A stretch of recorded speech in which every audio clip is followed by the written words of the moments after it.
1945년에 조선 총독부가 해체됐습니다.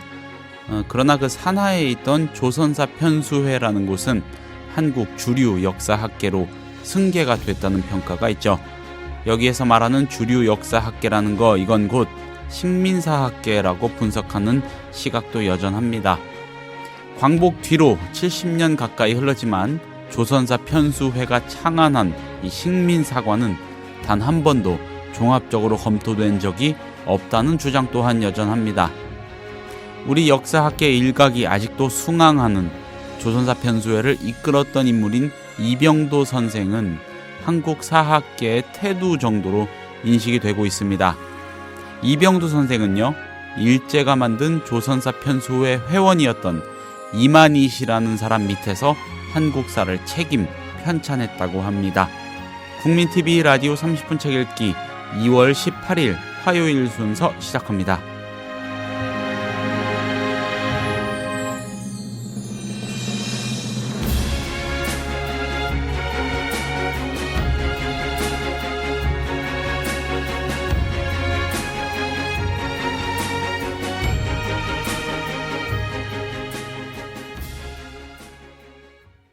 안녕하세요. 30분 책 읽기 김효진 PD입니다. 제야 역사학자 이주한 선생이 쓴 책이 있습니다. 역사의 아침에서 나온 책인데 제목이 한국사가 죽어야 나라가 산다입니다. 이 전투적인 제목이 말하는 죽어야 하는 대상은 과연 뭘까요? 이희진의 역사읽기에서 오늘과 내일에 걸쳐서 다루어 보겠습니다. 이희진 선생을 곧 모십니다.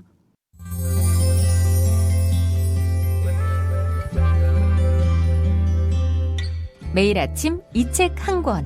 국민TV 라디오 30분 책 읽기.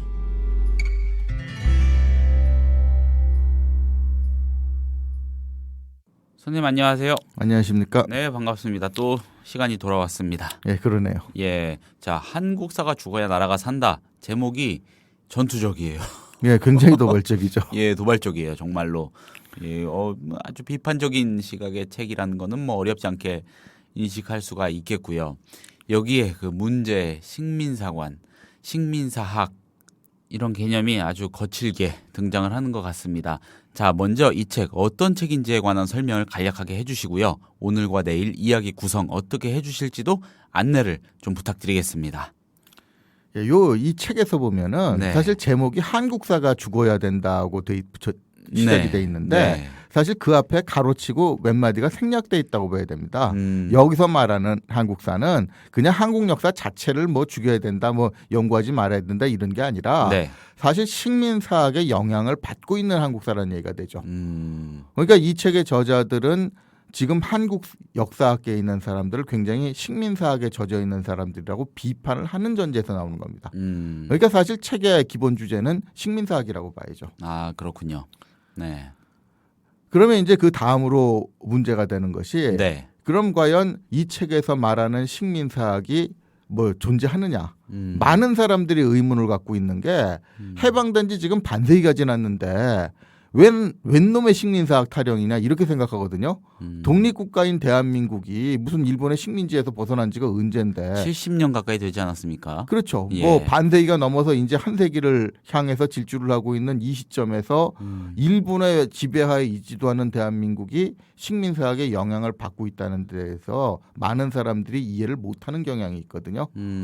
그 부분에 대해서 굉장히 도발적으로 접근을 하는 거죠. 그 말씀인즉슨 식민사학이라는 게 존재한다면 이건 정말 이상한 일인 거겠군요. 그렇죠. 역으로. 그러니까 예. 이상한 일과 동시에 또 심각한 일이기도 네. 하죠. 네. 국가는 독립을 했는데 역사에 대한 인식은 독립을 못하고 있다는 얘기니까 그리고 이제 그게 바로 연결되는 게 일본하고 지금 끊임없이 역사를 관계로 그 문제로 해가지고 이제 분쟁을 빚고 있는데 네. 내부 역사학계 사람들이 아직도 일본의 영향에서 못 벗어나는 경향이 있다면은 그건 단순한 역사 인식의 문제가 아니라 외교 문제고 나중에 국익 문제까지도 연결이 되지 않느냐. 네. 이 차원의 문제가 엮이니까요.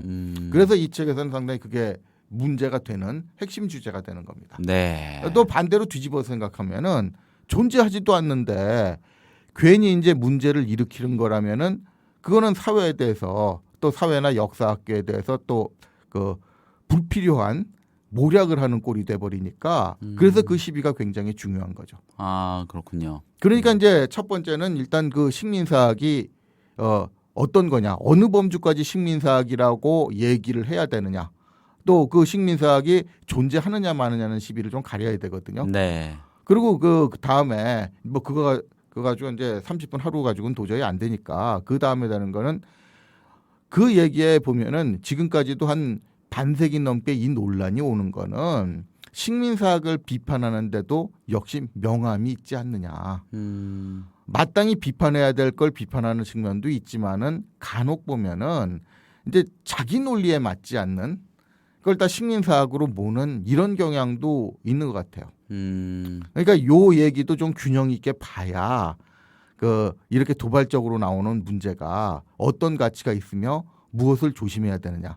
이거를 따져볼 수 있을 것 같아서 그 계기로 삼으려고 합니다. 알겠습니다. 그럼 정리하자면 상편에서는 식민사학이라는 거 과연 있는지, 예. 있다면 도대체 실체가 뭔지, 그게 뭔지 이 얘기를 한번 정리를 해 주시고요. 예. 그리고 하편에서는 식민사학이 있다면 예. 그것을 청산하기 위한 올바른 방법론은 무엇인지를 이 책을 단초로 한번 고민해 보시겠다. 뭐 이 정도로 이해할 수 그렇죠. 있겠네요. 예. 식민사학을 비판하는데도 분명히 명과 암이 있어요. 네.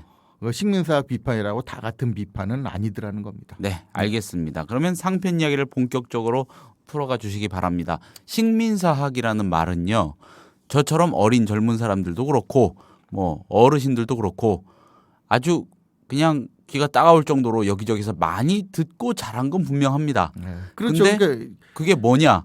그 사례를 한번 들어봐라 하면은 또 이 오리무중인 그런 개념이기도 하고요.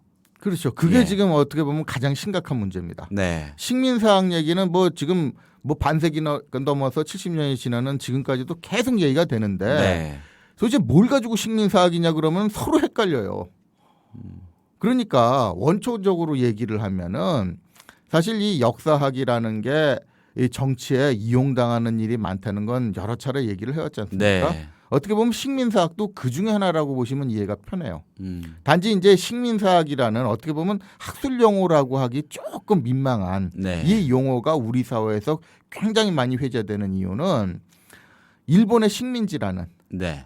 이 특수 상황이 있었기 때문에 그래요. 음. 그러니까 식민사학이라고 얘기하면 좀 쉽게 말하자면은 일본이 이 조선을 식민지로 병합하고 이 지역을 식민 통치를 하기 위해서 뭐 여러 가지 명분을 만들어낼 거 아니겠습니까? 예. 그 중에서 역사학이 빠질 수는 없죠. 그러니까 식민 지배를 위해서 만들어낸 역사적 논리, 또 그걸 뒷받침하기 위한 사관, 이런 거를 식민사학이라고 보면은 대충 정의는 되거든요. 근데 이제 대충 정의가 문제가 아니라 항상 논란이 되는 거는 네. 구체적인 내용이죠. 항상 진실은 디테일이 있으니까요. 그러면은 사실 일본이 한국을 식민 지배하기 위해서 만든 사관이라는 원칙은 뭐 대충 컨센서스가 됩니다만은 네. 어디까지가 이제 식민 지배를 하기 위해서 고의적으로 만들어낸 역사냐 하는 게 문제거든요. 그러면은 이제 이 책을 쓴 저자 이주환 선생 같은 경우에는 많은 비판을 하는 게 이제 인적 문제에 대해서 많은 비판을 얘기하고 있거든요. 예를 들자면 뭐 이병도 선생이랄까. 그렇죠. 이제 예. 서울대학의 이 초창기 멤버였던 이병도 선생 같은 경우에 이 양반이 이제 식민사관에 젖어 있었던 사람이라는 거죠. 그리고 원로 교수가 그렇게 딱 식민사관에 젖어버리면 서울대학이라는 게 아무래도 그분한테서 배울 수밖에 없지 않습니까? 그러면 그 사람한테 배운 학생들은 당연히 오염이 되지 않았겠느냐라는 논리가 이제 서두에 시작할 때 굉장히 강조가 돼서 시작이 되죠. 그리고 뒤에는 이제 그 사관의 영향을 받은 사례들이 많이 나오는데 네. 뭐 일일이 다 말씀드릴 수 없겠습니다만은 크게 구별을 하자면은 이제 고조선 얘기. 이제 고조선의 역사를 너무 축소했다. 그러니까 고조선의 역사라는 건 상고사고. 그러니까 어떻게 보면 뭐 민족의 뿌리라는 측면에서 굉장히 상고사를 많이 주목을 하거든요. 네. 근데 거기를 축소를 시켜놓으면은 한국 역사가 시간적으로 또 공간적으로도 얘기가 됩니다. 이제 고조선이 차지하고 있던 영역에 대해서도 시비가 걸리는 게 애초 역사가 시작될 때 상당히 큰 영역과 깊은 연원을 가지고 출발하는 거하고 네. 조그마한 지역에서 연원도 깊지 않게 출발한 거하고는 상당히 차이가 나니까요. 그거는 일본 역사하고 또 맞물려 있거든요. 네. 전에도 얘기했지만은 옆으로 있는 동아시아 삼국지 처음에 얘기할 때도 사실 일본이 다른 나라 역사하고 비교를 해서 서술하는 거를 좀 많이 꺼리는 이유가 어떻게 보면 이건 일본적인 열등감일 수가 있어요. 일본은 분명히 지금 중국, 한국, 일본 이런 식으로 동아시아를 뭐 크게 대별해 놓고 보면은 일본의 역사가 굉장히 짧거든요. 그러면 그거하고 연결이 돼 가지고 여기가 축소되는 건 결국 일본의 열등감을 해소시켜 주기 위해서 한국의 역사를 축소시키는 건데 거기 또 쫓아가지 않았느냐라는 거고, 같은 맥락에서 특히 이제 고대사에서 얘기를 많이 하고 있는데 삼국사기 초기 기록을 인정하지 않는다든가 하는 측면을 같은 맥락으로 놓고 비판을 하고 있죠. 네. 자, 그런데 이제 이 저자들의 의도는 뭐 이런 쪽이라고 이제 대충 읽어낼 수 있는데, 실제로 역사학계에서도 이게 굉장히 좀 뜨거운 감자라고나 할까요? 네. 굉장히 중요한 문제이면서도 그동안에 또 언급을 많이 회피해온 문제이기도 합니다. 사회에서는 많이 얘기가 되는데 역사학계에서는 식민사학에 대해서 대놓고 좀 규명을 하고 따지고 하는 사례가 많이 없었어요. 일종의 금기시됐. 예, 뭐 이런 금기일 말씀인가요? 수도 있고, 네. 또 한 가지는 컨센서스가 너무 안 되는 측면도 있고, 또 여러 가지 사정으로 뭐 요즘은 금기라는 말이 적당한지는 모르겠습니다만은 이 언급 자체를 회피하게 하는 압력 같은 것도 뭐 여러 가지 측면에서 작용을 합니다. 그런데 여기서 이제 좀 이런 제목이나 어떤 특정한 저자들이 특정한 분야를 놓고 얘기를 하는데 오해가 날 수 있는 부분 하나 또 얘기를 해야 될 것 같아요. 지금 여기는 한국사라고 얘기를 하지 않습니까?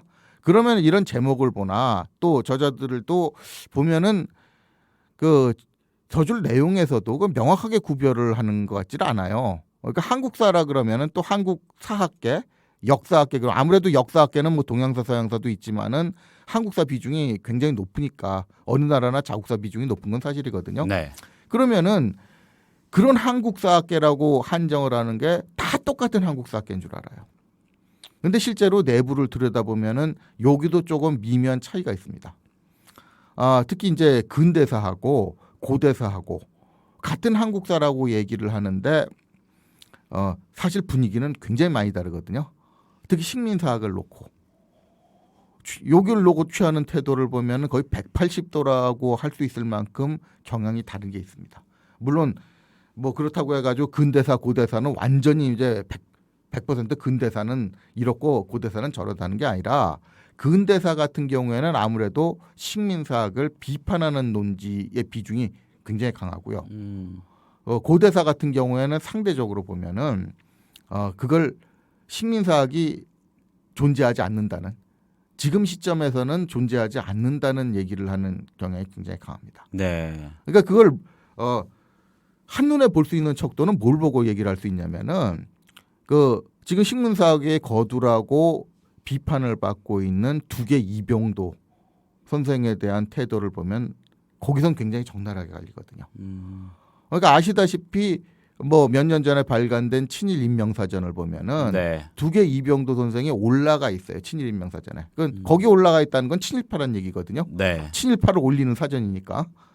그런데 그 사전이 발간될 당시 그건 제가 현장에서 직접 목격을 했습니다마는 고대사학회에서는 이병도 선생이 식민사학자가 아니다. 오히려 실학자의 맥을 잇고 있는 민족사학자다라는 발표를, 학술 발표를 열었거든요. 그러니까 사실 친일인명사전으로 사실 한국 사회가 좀 시끄러웠지 않습니까? 예. 그 시점에 맞춰서 그런 세미나를 연 건 결코 우연이라고 얘기할 수가 없죠.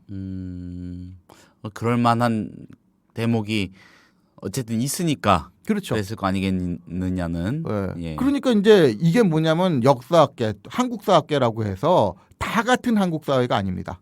분야마다 또 사람마다 이 식민사학을 보는 이 관점이라는 게 좋게 말해서 관점이지만은 어디까지를 식민사학으로 보느냐가 이렇게 틀릴 수가 있다는 얘기예요. 그러니까 이 전문가라는 사람 자체가 이렇게 갈려 있는데 이 외부에 있는 사람들이 속사정을 모르고 보면 그냥 다 같은 식민사학이라고 얘기할 때 근대사 전공하시는 분들 중에서도 좀 과격하게 얘기하는 분들하고 고대사 쪽에서 또 반식민사학으로 과격하게 얘기하는 사람들의 얘기를 구별을 안 하고 들으면은 무슨 얘기인지 모르죠. 제가 그럼 단적으로 좀 질문을 하겠습니다. 자, 이희진 선생님의 생각을 여쭙는 건데 식민사학이라는 게 분명하게 존재하고 아직까지 계승되고 있는 게 맞습니까? 저는 부분적으로 존재하고 있다고 봅니다. 부분적으로 존재한다면은 어떤 사람에 의해서 특히 어떤 대목에서 어떤 형태로 그게 나타나고 있다고 보십니까? 그러니까 아무래도 이제 그 식민사학의 논리를 받아들여서 네. 자기 연구 성과를 내고 교육을 시켰던 사람들한테 네. 배웠던 사람들은 사실 그 영향에서 벗어나기 힘들다고 생각을 해요. 그게 우리나라 주류사학계라는 곳이 식민사학이라는 것과 깊게 관여가 된다고도 보십니까? 그렇죠. 그 얘기를 하면 이제 예. 좀 이 동업자들이 많이 욕을 하겠습니다만은 근거 없이 얘기를 하는 게 아니라는 걸 보여주기 위해서 사례를 들게요. 그럼 먼저 네. 사례를 들기 전에 예. 저는 어디까지를 식민사학이라고 보는지 그걸 밝힐 필요가 있을 것 같아요. 네. 그러니까 저는 아까 크게 이제 식민사학의 정의를 얘기를 할 때 네, 일본이 식민 지배를 하기 위해서 만들어놓은 역사관이라고 얘기하지 않습니까? 네. 식민사관이라는 게. 네. 그러면은 그거는 이제 만들어냈다는 것이 예를 들어서 사실을 얘기했다 그러면 이제 만들어냈다는 얘기를 할 수가 없어요. 예를 들어서 정말 그때 고대 한국이 일본 야마토 정권에 비해서 형편없는 세력이어서 지배를 받았다. 그래서 이제 신속을 하고 뭐 조공을 바치고 뭐 진짜 진정한 의미의 일부분이 된 뭐 식민지라고 얘기라든가 지배를 받았다든가 뭐 이런 게 사실이라면은 사실을 얘기했을 때는 식민사관이라고 얘기할 수는 없죠. 네. 그 팩트를 그냥 기록하는 거니까. 그렇죠. 그러니까 예. 근대사 같은 경우에도 전 좀 근대사는 오버하는 경우가 있다는 얘기가 뭐냐면은 그건 식민 통치가 아니라 뭐 근대화하는 과정에서 늘상 당연히 해야 되는 게 있거든요. 예를 들어서 식량 증산이다. 그러면 박정희 시대에도 통일벼를 강제로 신기하면서 식량 증산을 했단 얘기예요. 그건 왜 그러냐면 식량 생산이 부족하면은 뭐 국내에서 백성들 굶주리고 그거를 뭐 메꾸려면 외국에서 식량 수입을 해와야 되는데 뭐 외국의 마음대로 식량 안보가 좌우되는 건 어느 나라나 싫어하니까 네. 그 증산하는 거는 누구나 다 하려고 그러는데 증산하려는 노력 자체를 식민지 지배라고 강압적인 식민지 지배라고 막 몰아가는 건 무리가 있지 않습니까? 네. 그렇게 하려고 하는 그 의도라든가 아니면 사실 자체가 사실이고 이거는 식민지 지배하고 상관없이 누구나 할 수 있는 거라면은 저는 식민사학에선 빼야 된다고 생각을 해요.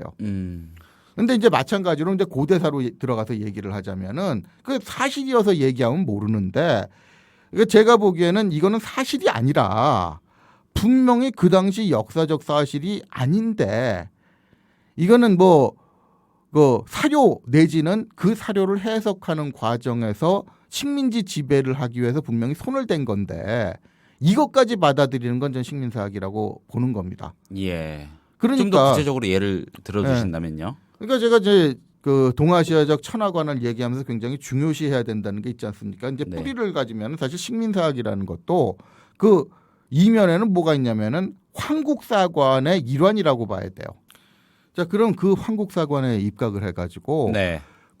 사실 실질적으로는 영향을 못 줬던 고구려와 백제의 정책을 일본이 마음대로 조정을 할 수 있었던 거라고 얘기하면은 네. 그건 식민사학의 범주로 넣어도 되지 않느냐는 게 제 입장입니다. 근데 그 암악성 전투를에 대해서 이제 논문을 쓴 서영교 교수 같은 경우에는 바로 그 범주에 들어가거든요. 아하. 왜가 고구려 백제한테 뭐 거의 지시하듯이 와가지고 협력하라 하니까 두 나라가 협력했다는 거예요. 사이도 안 좋은 두 나라가. 그럴 정도의 영향력이라는 건 오히려 왜가 그 당시 동북아시아의 정세를 좌우했다는 얘기가 되거든요. 그거를 인정해 주는 셈이고요. 그렇죠. 예. 그런데 그 논문을 썼을 때 사실 조금 젊은 사람 위주로 있는 학회에서는 사실 우리나라 학계는 좀 일본 쪽 논리에 대해서 고대사는 조금 우호적이거든요. 그런 분위기에도 불구하고 이거는 너무 심하다고 선배들까지 다 나서서 몇몇 학교에서는 게재를 못했어요. 그런데 어느 순간에 보니까 그게 이제 역사학계 최고 권위라는 역사학보에 떨렁 실렸지 뭡니까. 그러니까 그거는 음. 뒤에서 거기에 실리도록 봐준 적어도 원로급 내지는 최소한 아무리 안 돼도 중진급 그 연구자 몇 명이 밀어주지 않으면 이런 사태 일어나지 않거든요. 식민사학이라는 거에 그 잔재 아니면 그 잔재라고 추정할 수 있는 일종의 정황들이네요. 그렇죠. 예. 그래서 제가 작년에 좀 원래는 그 서윤교 교수가 처음 논문을 썼을 때 그때는 사이가 나쁘지 않았을 때니까 제가 토론을 해서 그 논문을 봤거든요. 네. 그래서 그 부분에 대해서 얘기를 다 해줬고 사실 저보다는 그 동문 선배 하나는 굉장히 일본 유학 갔다 온 사람이라 일본에 그렇게 그 적대적인 사람이 아닌데도 굉장히 좀 비판을 했어요. 후배니까 맘 놓고 저하고는 입장이 다르니까 비판을 했는데 그 논문 약간 개조가 돼가지고 그게 몇 년 동안 뭐 우여곡절을 좀 겪긴 했지만 결국은 살아났다는 겁니다. 그게 논문으로 실렸다는 거는 연구 성과로 인정을 받고 사실 이 등재지에서는 최고 권위로 최고 점수를 받거든요. 역사학회 정도면. 네. 거기 실렸다는 게 무슨 뜻이냐는 거죠. 그리고 제가 그걸 비판하는 논문을 썼을 때 그쪽에서 뭐 일부 선배는 거기에 비판을 했지만은 그걸 굉장히 또 기분 나쁘게 받아들이더라고요. 어떤 학교에서는. 그 안에서도 난리를 쳤지만 그게 네. 발표가 된 다음에 또 그쪽 동문 하나는 그 학회 그 뒤풀이 자리에서 그런 말을 하더라고요. 누가 모르는데 왜 당신이 나서 쓰느냐는 거죠. 그런 식으로 얘기하면서 이런 글을 그 누구가 게재가 되도록 계속 뒤를 봐주니까 쓰는 거 아니냐는 식으로 굉장히 비아냥을 거리더라고요. 그거는 제가 비판 논문을 발표한 게 신라사학회 썼는데 네. 신라사학회 회장님까지 사실 욕을 하는 거거든요. 그 연구자들이 모인 공개석상에서 그런 정도 얘기가 나올 수 있었다는 거는 아무래도 그 영향을 받은 사람들이 지금 적어도 고대사학계에서는 상당히 큰 영향력을 가지고 있는 거 아니냐. 이렇게 판단할 수 있는 거 아닙니까? 그 단초를 아주 조심스럽게 좀 잡아주신 겁니다. 이인 네. 선생님께서. 자, 이거를 한번 다시 여쭤볼게요. 좀 정리를 해보겠습니다. 한국사가 죽어야 나라가 산다의 대체적인 그 내용의 흐름이라는 거는 자, 조선사 편수회라는 게 있었습니다. 일제에 예. 의한. 그게 해방 이후에도 한국 주류 역사학계로 승계가 됐다는 평가가 있다는 얘기죠. 그렇죠. 주장이 있다는 얘기죠. 그리고 그 이병도 선생이 현재 우리나라 역사학계의 어떤 거두로 추앙을 받기까지 하는데 바로 조선사 편수회라는 데를 이끌었던 식민사학의 아주 쩌들었던 인물인데 그 사람에게서 영향을 받은 학자들이 현재 대한민국 사학계의 주류 계열을 점하고 있다. 뭐 이런 주장 같아요. 그 친일적인 행적까지 낱낱이 파헤치고 등등등의 과정을 거쳐서 이걸 청산해야 한다. 굉장히 도발적이고 여러 가지 좀 가치 있는 주제 의식을 던져주는 거는 충분하고 일정 부분 공감하시지만은 좀 너무 거친 대목도 있다. 이런 아주 건설적인 비판적 네, 시각을 보여주시는 거죠. 제가 하나의 사례를 들었지만 네. 그 사례 자체는 굉장히 조그마한 거지만은 네, 그런 사례가 나타날 수 있다는 거. 사실 사례가 이것뿐만이 아니거든요. 네, 이런 여러 사례가 나타날 수 있다는 거는 그 식민사학에 영향을 받은 사람들이 가지고 있는 학계, 적어도 고대사학계에서 영향력은 무시를 못한다는 거고요. 저자들이 그 부분을 비판한 점에 있어서는 공감을 할 수가 있다는 얘기죠. 그렇군요. 그런데 좀 마치 한국 역사학계라는 곳 자체를 싸잡아서 마치 이 다 식민사학에 뿌리를 둔 어떤 학자들인 양 아니면 거기가 좀 그런 곳인 양 보는 거는 또 굉장히 위험하다는 네, 그러니까 그런 이제 지적도 되는 것 같고요. 이게 굉장히 미묘한 문제이기 때문에 예. 한마디만 그 한 측면만 얘기해 버리면은 예. 제가 이제 식민사학 비판에 모든 논리를 다 지지하는 것처럼 되고 또 역사학계는 모두 다 식민사학에 다 이 기울어져 있는 이런 것처럼 생각할 수가 있거든요. 그러면은 제가 그 부분은 책임을 못 지죠. 그건 제 뜻이 아닌데. 예. 그렇기 때문에 이제 그 균형을 미리 잡으려고 얘기를 하는 게 조금 좀 산만해졌을 수는 있습니다만은 어쨌든 식민사학의 영향력이 남아 있다는 정도는 오늘까지는 그거까지는 제가 얘기할 수는 있을 것 같네요. 오늘 굉장히 조심스러우셨어요. 방송 전에 얘기를 나눌 때 말씀을 해 주셨습니다만은 굉장히 휘발성이 강한 소재이고 자칫하면은 여러 사람이 불필요하게 상처를 받을 수 있는 문제이기도 하기 때문에 굉장히 신중하게 접근을 해주셨는데 저는 이런 맥락에서 또 그런 태도를 이해할 수 있다고 생각하는 게 자, 만약에 식민사학이라는 것이 실체로서 존재를 한다면은 그것은 굉장히 심각한 문제이겠죠. 그렇죠. 굉장히 그러니까 심각한 문제이고 그만큼 청산을 해야 되는 게 맞을 텐데 그런 만큼 반작용이 큰 소재이기도 할 겁니다. 따라서 아주 정교하게 접근을 해야 될 거고 그런 차원에서 미세 조정이 필요할 거고요. 예, 그만큼 그렇죠. 신중해야 된다는 말씀. 그렇죠. 예. 그 본격적인 얘기는 내일 말씀을 드려야 되겠습니다만은 네. 식민사학이 청산되지 않은 이유는 네. 사실 그 사람들이 만만치 않은 힘을 가지고 있었기 때문이기도 하지만 네. 반대쪽에서 접근을 잘못하거나 공격을 잘못한 탓도 상당히 좀 크다고 봅니다. 너무 거칠게 조금 어떻게 보면 물어뜯는 데 집중을 한. 네, 그러니까 네. 제가 지금 좀 민족주의 성향이 강한 분하고도 아무래도 좀 학계 비판적이다 보니까 같이 네. 일을 하게 되는데 그분들 논리에 굉장히 좀 공감하지 못하는 게 하나 있어요.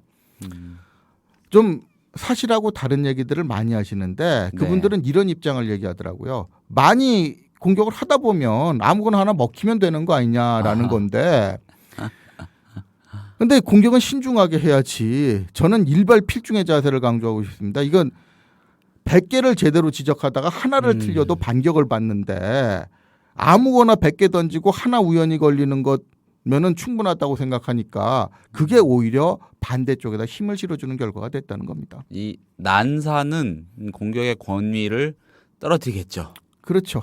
정당성이나 명분도 갉아먹을 테고요. 네, 그런 정도로 이해가 됩니다. 자, 상편 이야기 잘 들었습니다. 치열한 말씀이었습니다. 감사합니다. 감사합니다.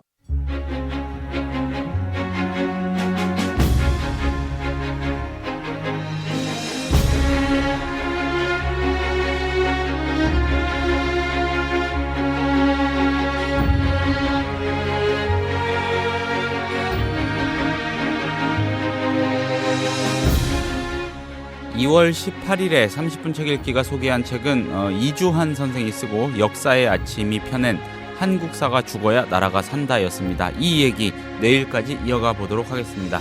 감사합니다.